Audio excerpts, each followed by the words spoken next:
Hi మా మనస్, బాగున్నాను. చాలా రోజులకి.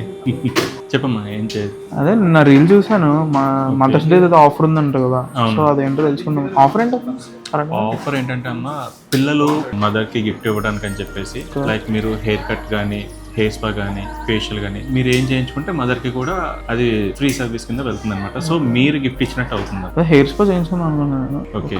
హాయ్ మేడం, ఎలా అనిపించింది మీకు మనస్ ఇచ్చిన గిఫ్ట్? హాయ్ సార్, బాగుంది. సడన్ సర్ప్రైజ్, చాలా బాగుంది. అండ్ మీ సర్వీసెస్ కానీ ఎవ్రీథింగ్ బాగున్నది. మెయిన్ ఈ మదర్స్ డే ఆఫర్ అన్నది చాలా బాగుంది. ఫస్ట్ థింగ్, అండ్ ఇద్దరికి కూడా యూజ్ అయ్యే విధంగా కూడా ఉంది. అండ్ మాకు బాగుంది చాలా. Thank you so much madam. పిల్లలు కూడా పేరెంట్స్ గిఫ్ట్ ఇవ్వాలని చెప్పేసి ఇలాగో ప్లాన్ చేసాం అనమాట. అంటే వాడే మంచి సెలూన్కి వెళ్ళాలి అంటే రా నువ్వు నాతో పాటు అంటే ఓకేలే దేనికోలే అనేసి వచ్చాను. బట్ పైకి రా అనేసి నాకు ఇలా సర్ప్రైజ్ ఇస్తారని అనుకోలేదు. నైస్, చాలా బాగుంది. హెయిర్ స్పా అయితే మాత్రం బాగా చేశారు. Thank you so much madam.